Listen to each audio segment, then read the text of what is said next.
Saya pernah punya pasien, ya, ibu itu dia kena autoimun, ya. Dia tinggal di Bintaro, ya, subhanallah. Suatu hari datang ke saya dan sudah 5 tahun, dia umurnya 43 tahun, dan beliau 43 tahun itu sudah minum steroid. Akibatnya menopause pada usia 43 tahun, udah nggak mens lagi. Subhanallah, akhirnya ketemu saya saat itu dan saya anjurkan beliau ya memperbaiki pola makan segala macam, termasuk minum serai. Dan hasilnya spektakuler. 3 bulan kemudian, kuasa Allah, izin Allah, beliau mens kembali. Iya, dahsyatnya. Jadi jangan pernah meremehkan ciptaan Allah.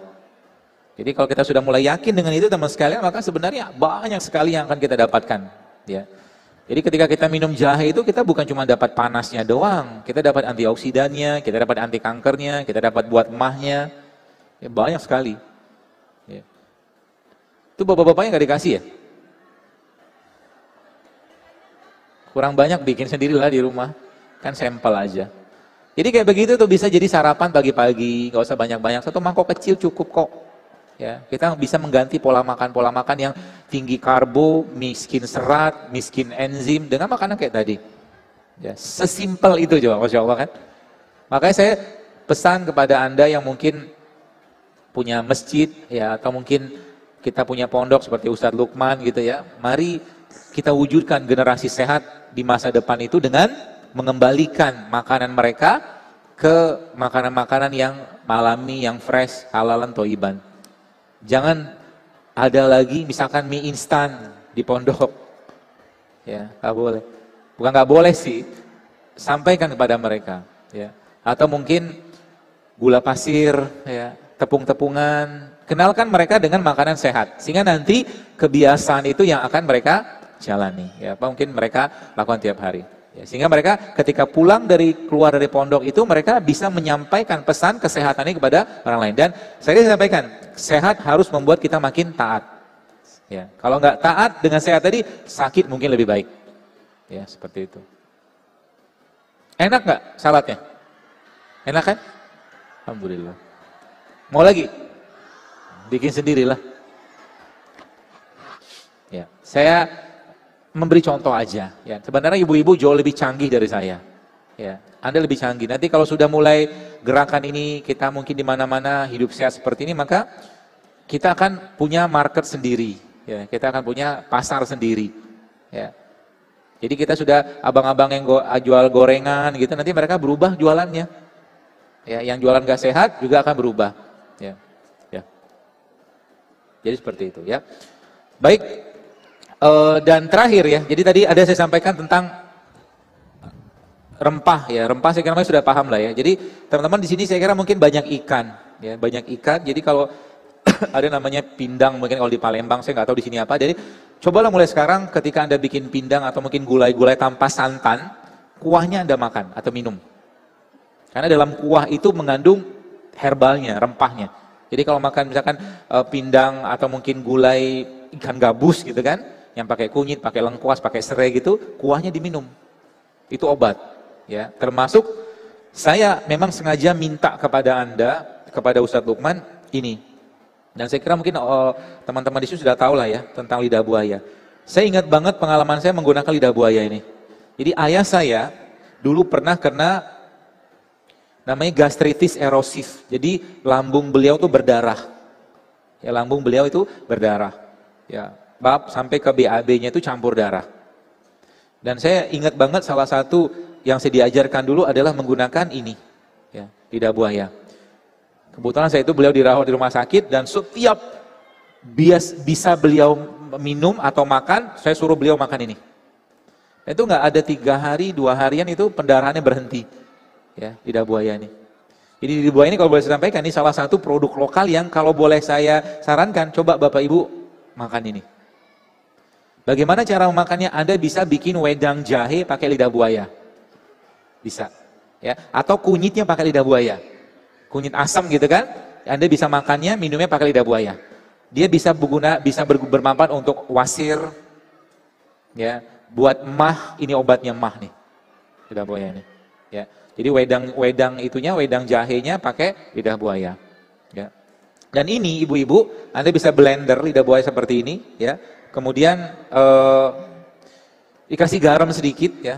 Kita nggak usah contohin lah. Dikasih garam sedikit nanti, lalu dia kan nyatu dalam airnya. Itu buat spray, buat semprot ke kulit kita, bisa melembabkan, dia moisturizer seperti itu. Dia juga bisa untuk membersihkan, dan lidah buaya ini salah satu tanda kutip antibiotik alami. Ya, jadi kalau ada luka, saya nggak tahu Pak Surya sudah pernah mempelajari belum ini sebagai antibiotik. Tapi setahu saya juga dia punya khasiat sebagai antibiotik topikal, benar kan? Sudah digunakan di luka. Jadi ini salah satu terapi untuk luka. Ya, bagaimana caranya detailnya tanya beliau ahlinya. Ya, Masya Allah. Jadi kalau nanti di rumah Anda punya orang tua, keluarga atau siapapun saudara yang mungkin ada luka kencing manis, nanti mungkin bisa konsultasi ke Pak Suryadi. Bagaimana caranya dengan menggunakan tadi kan madu, zaitun, kurma sama gamat, bahkan lidah buaya. Ya. Jadi Allah sekalian tidak akan mungkin meninggalkan kita untuk menjadi Abdullah ya tanpa menyiapkan sarana prasarana yang enggak mungkin. Ya. Jadi di mana tempat itu diciptakan Allah, maka di situ biasanya ada produk-produk lokal yang khusus untuk daerah tersebut. Indonesia kaya dengan rempah, Indonesia kaya dengan rimpang. Ya, maka jadikan itu sebagai asupan kita tiap hari. Ya, rempah, rimpang, sayur, rempah, rimpang, sayur. Ya, kalau Anda yang sempat baca tulisan saya, postingan saya tentang jamur ya, jamur itu salah satu pengikat logam yang sangat baik dan dia merupakan salah satu produk fermentasi yang juga baik, jamur. Ya. Jamurnya Anda bisa bikin sup jamur, kasih sayur gitu kan, Masya Allah. Simple sebenarnya, asal kita mau. Tapi ingat, mulai kurangi yang tidak sehatnya.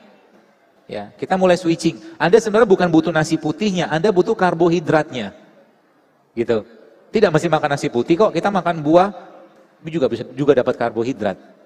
Ya, tenang aja. Jadi kita bukan anti karbohidrat, tapi kita butuh karbohidrat yang kompleks. Contohnya brown rice atau beras coklat atau beras merah atau beras hitam.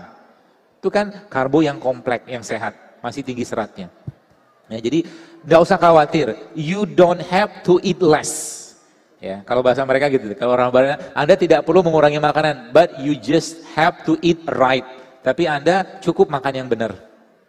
Ya, jadi nanti kalau sudah ngerti polanya, Anda tidak akan mau lagi nyampahin badan, yang pertama. Yang kedua, Anda tidak akan mau banyak-banyak makan. Gak mau. Kenapa? Makan yang banyak melemahkan iman. Lebih sayang iman atau lebih sayang makanan? Lebih sayang iman. Gitu. Nanti lama-lama badannya akan langsing. Dan ingat, hubungan suami istri pun bisa diperbaiki dengan ini. Ya, laki-laki yang pengen memuaskan istrinya, ya hiduplah sehat. Karena banyak kasus perceraian gara-gara suami nggak puas atau istri nggak puas dalam hubungan biologis. Banyak loh. Jadi makanan itu urusannya sampai ke negara. Maka kata beliau tadi itu kan, kata beliau Pak Surya itu kan, itu di Jepang itu makanan-makanan di Indonesia. Dan Jepang merupakan salah satu negara yang termasuk blue zone. Blue zone itu negara dengan angka harapan hidup tertinggi di dunia. Ada Jepang, tidak semua tempat tapi ya. Ada Yunani sebagian, California, ya juga sebagian termasuk Korea. Dan ternyata rahasianya apa? Karena mereka healthy food makanan mereka. Dan itu dipaksain sama negara. Ya, maka kayak kita bicara lihat di Jepang nggak ada warteg. Nggak ada warteg kan? Ya emang nggak ada warteg. Tapi maksud saya itu apa? Makanan di sana sayur, daging, masak, rebus, kukus, steam, makan, selesai. Begitu maksudnya. Nggak dipanaskan berulang-ulang. Gitu. Jadi ibu-ibu kalau Anda pengen dapatkan healthy food, masak saat itu habiskan. Nggak usah dipanaskan. Seperti kata Pak Surya tadi. Karena beliau kan lama di Jepang tuh, jadi ngelihat. Dan asbab dari situ atau efek dari situ apa yang terjadi? Banyak orang yang langsing-langsing. Gitu loh. Orang di sana ya memang Jepang merupakan negara yang apa ya, angka bunuh dirinya juga tinggi di dunia karena nggak ada Tuhan di sana kan. Tuhan itu waktu sama uang, sama waktu uang gitu kan. Tapi kita umat Islam punya pedoman yang jauh lebih baik, ya, mengikuti bagaimana pola-pola Nabi SAW. Jadi dengan puasa Senin Kamis, Ayamul Bid atau puasa-puasa sunnah yang lain, kemudian ditambah lagi dengan berbekam, itu efeknya luar biasa. Tidak suatu kebetulan kata Nabi SAW berbekam pada tanggal 17 atau 19 atau 21. Sebelum berpegang pada tanggal-tanggal hijriah itu, Nabi memberikan pedoman kepada kita untuk apa? Untuk puasa Ayyamul Bid dulu. 13, 14, 15-nya puasa. 17-nya, 16 istirahat, 17-nya berpuasa. Atau berbekam, maaf. Itu kan suatu pola sebenarnya yang kita bisa ikutin. Ya. Jadi begitu, Bos.